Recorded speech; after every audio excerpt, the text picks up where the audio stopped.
This trophy, that trophy, but between the two of you, if I can pull up my notes, we triple crowns, Lions tours, Grand Slams, 4 Heineken Cups, Amlin Challenge, Premiership trophies, Pro 12 trophies, Six Nations Player of the Tournament, Celtic Leagues, Celtic Cups. There's really not much else there, you know. Shane, when you look back on your season and when you look back on your career, is there a highlight? Can you pick a highlight out of any of that? Not this season, no.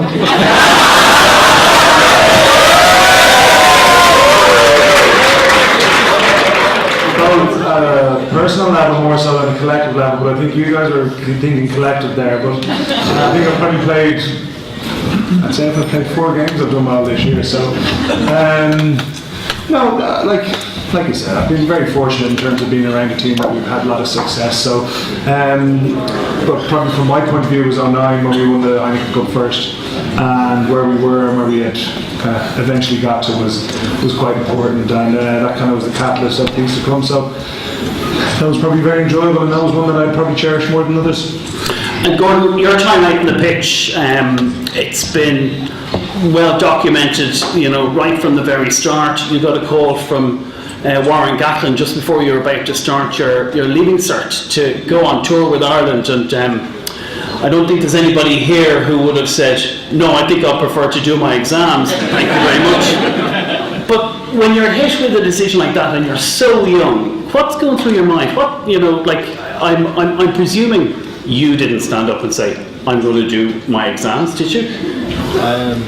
I suppose like when Vinny Murray and my father said it to me, after they told me the decision had already been made, and they just kind of hoped I came to the same conclusion that they did. And I think they did. Like the thought of having to repeat your leaving cert was just that was more horrific than probably the joys of going on and getting in there.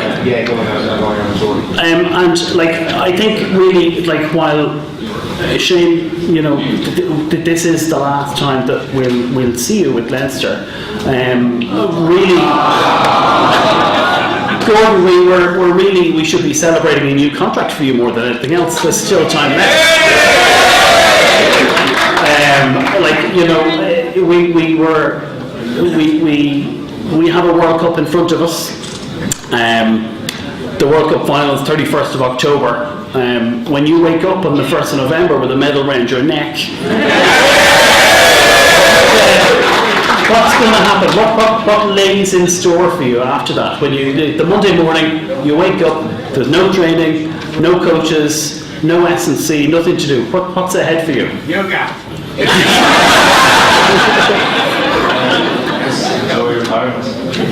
it? You have nothing, no plans. Would you become a coach? Would you? Absolutely not. No. No, my wife and I, we're looking forward to taking a holiday, and then the world keeps turning, and you've got to go and find a job and get into all that kind of stuff. And like when you talk about taking a holiday, you've been all over the world. Is there a tour that you remember? Is there a country? The best place you've been? When you tour, you're either a person that goes out and about, or you're a person who sits in the hotel 40 hours with those people sits in the hotel. Shane is a great guy for when he sees a foreign country to get the most out of it. And unfortunately, I've probably seen the insides of loads of hotels in different countries and not really, enjoyed what's there. It's probably something I regret during my career. So hopefully, over the next little bit, we'll see a little bit of. That's what retirement is for. So probably getting a bit far, which is probably. I've done that. It's good fun, I promise. Shane, I think that there's only a handful of people, and I mean no disrespect to any other Leinster player, but there's only a handful of people who you could really say that Leinster is really, really part of their blood, and I think you're probably one of them. But you took a sabbatical away. You went to Leicester for a while, and what was going through your mind? Was that something that you said, look, I have to do to try and progress my career? It's something that I want to go. I will learn more while I'm over there. When you're faced with that decision, what are you thinking about? I was 23 and I was offered a contract that was terrible, and they had me bent over a barrel and I had to make a decision whether I was going to take it or not, and it wasn't really my decision. They forced my hand, so that's why I went away.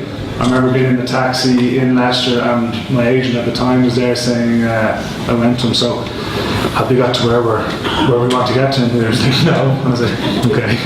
I had no interest in signing for Leicester really, but I'm delighted I did.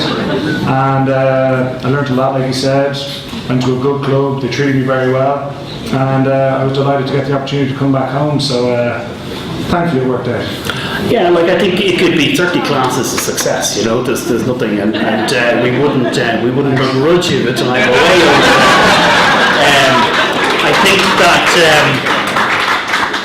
when you look back and you say, I have done this and I have a success, and you go out and you're up in Templeville Road, say on a Sunday morning, and there's a huge amount of kids around, and they're all coming up to you and they say, what do you want to be? I want to be a professional rugby player. Well, what would you say to them? When they're out and about and they're running around in weather like this every Sunday morning for 2 or 3 hours, what's your advice to a kid who's 9? Genuinely, it's the same. I think Gordon will say it as well. I think we enjoy what we do, and we've enjoyed it since we've been in school playing against each other, and then since we've come up through the ranks with each other as well. And genuinely, we've been lucky where we've obviously had a bit of talent, which is going to get us selected for certain teams, but the fun we have in this group, the fun we have when we play at the ODS, the fun we have when we train, it's no different when I was under 8s, 9s, 10s up in St Mary's and Templeville Road. So genuinely that's the best piece of advice I ever got.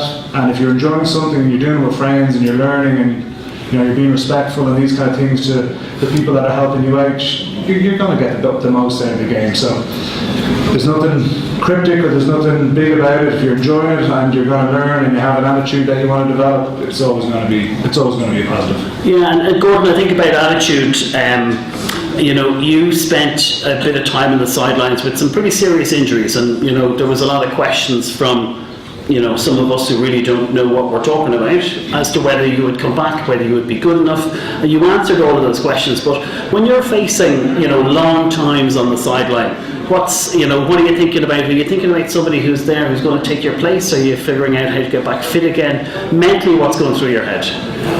You can't really control what the other person's doing. A lot of things about injuries they're usually outside your control. In a certain amount of period, I think when you're given a time frame and the injury sticks to that time frame, it's probably easier to deal with than Shane and I both have injuries that were supposed to be 8 weeks and they drag on to 14, 15, 16 weeks, and that can be quite hard mentally to get around, because unfortunately when you're injured you're on a different time frame or even just like a time of the day to the other players from there in the pitch. You're usually in the gym and it can be quite isolating, and it usually is quite a mental challenge that when you do get back from injury that you're ready to go. But that's the less glamorous side of being a professional, and being a professional isn't just about being on the pitch, it's all that hard work that goes on in the gym, the unseen work, and that can be quite hard, but and that's the mentally tough stuff that you have to develop and learn how to be a part of your job.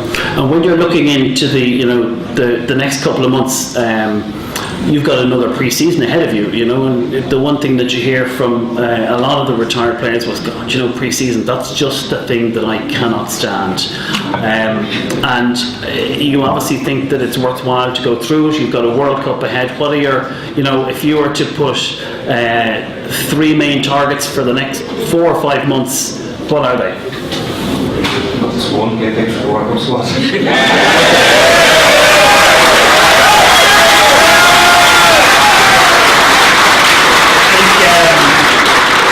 think we'd all like to see that as well. With the World Cup coming up, and we're here tonight that we're guaranteed Champions Cup rugby next year, which is a fabulous bonus. It was maybe hanging in the balance, but it's there now.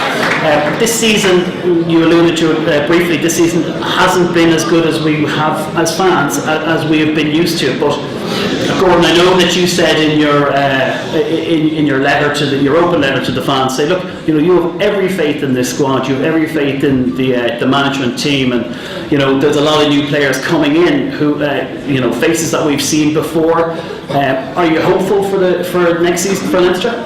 I think with the quality and the quantity of success that we've had over the last few years, I think we've kind of been a little bit spoiled. And to keep on that upward trajectory of being in a final every year, well, that is the aspiration. Sometimes that can be, as you said, bridge too far, and you do need to reset and maybe fall a little bit to continue the upward, continue the upward chart. We didn't compete in a final this year, and that might bring us down a little bit. But we get a trophy next year, and we're back on the upward curve. A lot of the teams, across sport in general, they will always have a hiccup somewhere along the way where just things just didn't click. And we were, what were we, 6, 7, 8 minutes away from a Champions Cup final, and that changes the whole dynamic of the season. So, it's not panic stations, still, this group, the core element of this group still were winning Honey Cups a couple of years ago. So, I think it is there, the players coming back. Obviously, it's great to have Johnny coming back. And obviously, he's coming back in, but it's far from panic stations. We showed that we're a quality team at various times of the season, and I just think the expectation was there. We didn't deliver, and it's going to make lads hungry again for success next season, and that's something I'd fully believe in. Yeah, I think there's a lot to be hopeful for, and I think if anybody in the room hasn't renewed a season ticket yet, we would all encourage you to renew it. It is important. Your support, these guys will stand up and say that the clapping, the shouting, the cheering out there, it does make a big difference, Shane, doesn't it? When you hear people in the crowds, you're there, like the crowd does carry you along. 100%, yeah, 100%. And I think we've had good times over the last number of years, and I think we've all enjoyed the experience of ups and downs. And like I said, and like Gordon's already alluded to, this year obviously hasn't gone the way we would like it. But these things happen, and I know from the player group and from the management group and the staff, we're so appreciative of all the support week in, week out, the people that travel over, and it genuinely does mean a lot, because we know that a lot of our supporters sacrifice financially and time with the family or whatever it is, and we're all in it together. And when you have a bit of a bad time, you have to kind of pull together, regroup, and then try and kick on next year. So hopefully, get the season tickets like you said, and we've got bigger and better plans for here now in the future, and hopefully you might have a warmer room, but with the same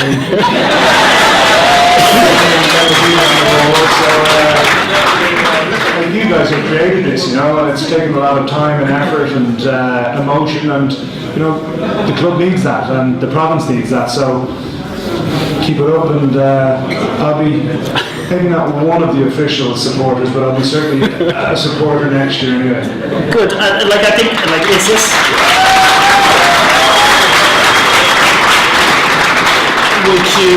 Is this the absolute end of pulling on your boots? Will you tog out in Temple Road with the J3s or something like that? I don't think I'm allowed. I think if you retire from professional rugby, you have to play first, and I have zero interest in playing first.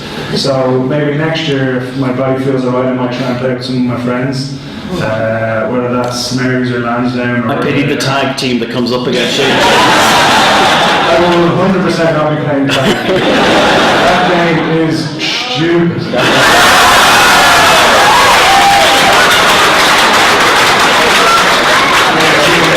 Exactly, yeah. No, I genuinely don't know what. I'm very open minded to it, and if I miss it, I'll go back and play, and if I don't, I'll be happy having a few beers watching people play. And I know you spend a lot of time working with a lot of charities and bits and pieces, Ron MacDonald House and Laura Lynn, and Gordon, you've done some work with Barrettstown and Laura Lynn. Everybody saw them on the Leinster website this week. Using your profile for something like that, you find it's important, and like you're on the board of the Ron MacDonald House, I think, aren't you? Yeah, well, it's not just me. There's a lot of guys within the squad that have been placed on various boards or have got involved with charities through Irupa and through Leinster, and it's something that's been created over the last number of years where there's been charity partnerships with Leinster. Ron MacDonald was probably the first one in year one, and that has evolved into the Irish Youth Foundation last year, along with our Cancer House, and then this year Laura Lynn, along with some other charities, I think Special Needs, I can't remember the name, but there's a number of guys. Isaac Boss is heavily involved in Laura Lynn, so I think it's a great thing, because these are all charities that help our community and help our province, and certainly if we can help or benefit the charities in terms of profile, not just financial assistance that obviously comes from the profile, it's a win-win, and it's certainly a good leveler because we're very fortunate to have the jobs we have, and thankfully my family's fitting well, but unfortunately that's not the case for everybody. So it's good. We're a family, and we have to maintain that. So. Brilliant. And I think the last couple of questions really, I'm going to direct them to Shane, but I think it would be unfair of me to ask Gordon to make predictions for the Rugby World Cup, seeing as he's going to be playing in it. But there's a huge amount of anticipation and a huge amount of confidence in Irish rugby. Joe Schmidt brought a new level of professionalism to the provincial and the national team, and I can remember sitting in Lansdowne Road, and we were seconds away from our first win against the All Blacks, and it just carried on from there. Sorry about that. It's carried on, Six Nations Championships, all that kind of stuff. Do you really think we can win the World Cup? I've no idea. I do genuinely believe the talent is there, but you got to put things in perspective, and you got to manage expectation. And I think genuinely, the good thing about that group, and Gordon knows more than anybody from being involved or so on, is that you genuinely can't go thinking, we want to win it. Of course, everybody wants to win it. So the reality is, okay, we're going to try and build a bit of momentum through the pool stages, and that's where you get confidence, and that's where you kind of really come together, and they'll have some adversity throughout the campaign, and they'll have tough times, and that's when they'll all gel together. So I think managing those expectations, I think fitness of the squad is going to be hugely important as well. And I think you have to understand as well, you're not playing in the Aviva against France or England, you're going to be playing in Twickenham or Wembley or these kind of venues, so it's very different, and it's a huge challenge, but I think we're all aware of the ability of the squad, the ability of the coaching staff, and I personally can't wait for it because it's very exciting. It brings the nation kind of watching TVs like Italy 90 and USA 94, whatever those dates were, but it's brilliant, so that's like the Irish travel. Yeah, we travel. We're good. Very good. But it's true, and it's right on our doorstep. So, and all the expats living over in Wales and England as well will get behind the team. So it's an exciting time, but let's manage our expectations instead of putting too much pressure on them.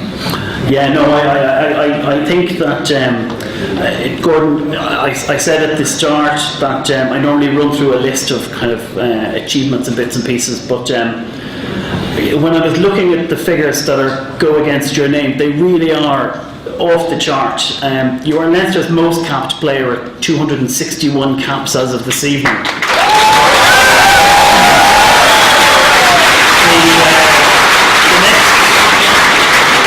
The next closest player is retired, Leo Cullen at 219, and Jamie Heaslip comes in somewhere around 210 caps, I think. You are, both of you were one of our first inductees into the Leinster OLFC Supporters Club, the Hall of Fame. You have your t-shirts there on the wall. And I've been asked to tell you that the Keane Healy t-shirts are on sale at €5 each. Just a quick segue into that. But I think everybody will support me and agree when we say we have been absolutely honoured to watch you guys play around the world, both in green and in blue, in the RDS, in Donnybrook, in the Aviva Stadium. I'm going to invite Rebecca Leggett, the president of the OLSC, to make a supporters club presentation to you, just a little bit of crystal to add to your weighty shelves. And all I'm going to say now is, ladies and gentlemen, let's give a big round of applause.